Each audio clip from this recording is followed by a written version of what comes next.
क्या आपको पता है कि गोवर्धन पर्वत लगातार घट रहा है, यानी उसकी ऊंचाई लगातार कम होती जा रही है।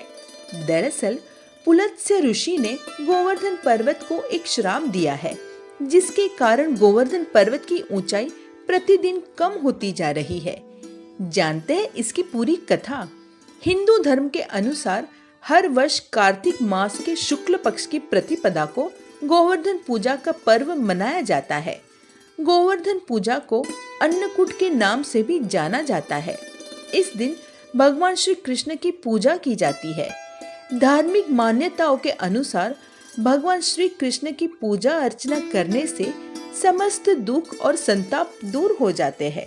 गोवर्धन पूजा के दिन महिलाएं घर के बाहर गाय के गोबर से गोवर्धन पर्वत की आकृति बनाती है और उसकी पूजा करती है। पौराणिक कथा के अनुसार प्राचीन समय में तीर्थ यात्रा करते हुए पुलस्त्य ऋषि गोवर्धन पर्वत के पास पहुँचे। यहाँ पर गोवर्धन की सुंदरता देखकर वह मंत्रमुग्ध हो गए और उन्होंने द्रोणाचल पर्वत से निवेदन किया कि आप अपने पुत्र गोवर्धन को मुझे दे दीजिए। मैं इसे काशी में स्थापित करना चाहता हूँ और वहाँ रहकर उसका पूजन करूँगा। द्रोणाचल यह सुनकर दुखी हो गए, परंतु गोवर्धन पर्वत ने कहा कि मैं चलने को तैयार हूँ, लेकिन मेरी यह शर्त है कि आप मुझे जहाँ रख देंगे मैं वहीं पर स्थापित हो जाऊंगा। यह सुनकर पुलस्त्य ऋषि ने गोवर्धन की बात मान ली। इसके बाद गोवर्धन ने ऋषि से कहा कि मैं 2 योजन ऊंचा और 5 योजन चौड़ा हूँ, आप मुझे काशी तक कैसे ले जाएंगे? पुलस्त्य ऋषि ने कहा कि मैं अपने तपोबल से अपनी हथेली पर उठाकर तुम्हें काशी ले जाऊंगा। जब ऋषि वहां से जा रहे थे तो रास्ते में व्रज आया, जिसे देखकर गोवर्धन सोचने लगे कि भगवान श्री कृष्ण राधा के साथ बाल्यकाल और किशोर काल यहाँ आकर बहुत सी लीलाएं करेंगे। उनके मन में यह विचार आने लगा कि वह यहीं रुक जाए।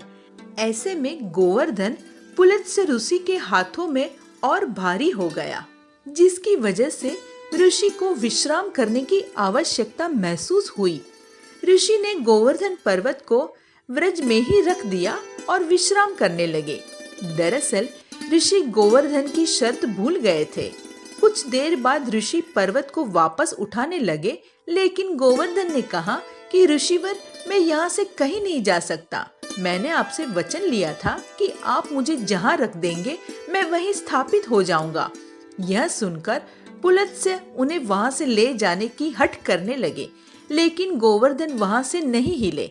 इस पर ऋषि क्रोधित हो उठे और श्राप दे दिया कि तुमने मेरे मनोरथ को पूर्ण होने नहीं दिया, अतः आज से प्रतिदिन तिल तिल कर तुम्हारा क्षरण होता रहेगा और एक दिन तुम धरती में समाहित हो जाओगे।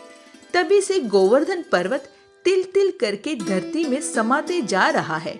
मान्यता है कि कलयुग के अंत तक यह धरती में पूरी तरह समा जाएगा। आपको ये जानकारी अच्छी लगी हो